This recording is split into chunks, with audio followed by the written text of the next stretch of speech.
দুঃখে কাতর হয়ে, হে মাধব, আমি কিভাবে গুরু ভীষ্ম আর আচার্য দ্রোণকে তীরের দ্বারা আঘাত করতে পারি? তারা তো আমার পূজ্য, তারা আমার শ্রদ্ধার যোগ্য, তাদের হত্যা করা তো পাপ হবে। শ্রীকৃষ্ণ শান্ত ও মৃদু হেসে, হে অর্জুন, তুমি এমন কথা বলছ যা একেবারে জ্ঞানের বিরোধী। জ্ঞানীরা কখনো জীবিত বা মৃত কারোর জন্য শোক করেন না।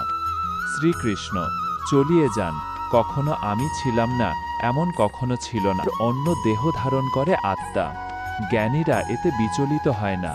সুখ দুঃখ, লাভ ক্ষতি, জয় পরাজয় এসব সাময়িক, এগুলো সহ্য করো হে ভারত। তুমি যার জন্য এত কষ্ট পাচ্ছ তাদের আত্মা কখনো মরবে না। আত্মা অজন্মা, অমর, শাশ্বত ও অপরিবর্তনীয়। কেউ তাকে হত্যা করতে পারে না, আগুন তাকে পোড়াতে পারে না, জল তাকে ভিজাতে পারে না। যে সত্য বুঝেছে সে জানে হত্যা করার মতো কিছু নেই।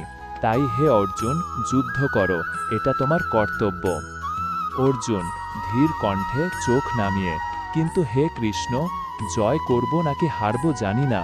যদি আমি প্রিয়জনদের হত্যা করি তবে সে জয়ও তিক্ত হবে।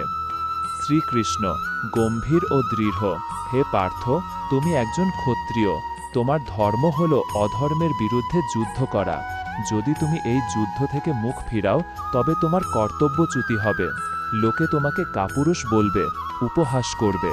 তাই বলছি, সুখ দুঃখ, লাভ ক্ষতি, জয় পরাজয় সব এক রূপে গ্রহণ করো। কেবল কর্তব্য পালন করো, ফলের আশা করো না। কর্মে তোমার অধিকার আছে, ফলে নয়। ফলের প্রতি মোহ ত্যাগ করো এবং নিষ্কামভাবে কর্মে স্থিত হও। এই সংলাপের মধ্য দিয়ে কৃষ্ণ অর্জুনকে আত্মার প্রকৃতি, কর্তব্যবোধ এবং কর্মযোগ সম্পর্কে শিক্ষা দেন। তিনি বোঝান, যুদ্ধে গুরুজনের বিরুদ্ধে দাঁড়ালেও যদি তা ধর্ম রক্ষার জন্য হয় তবে তা পাপ নয়, বরং এক মহান দায়িত্ব।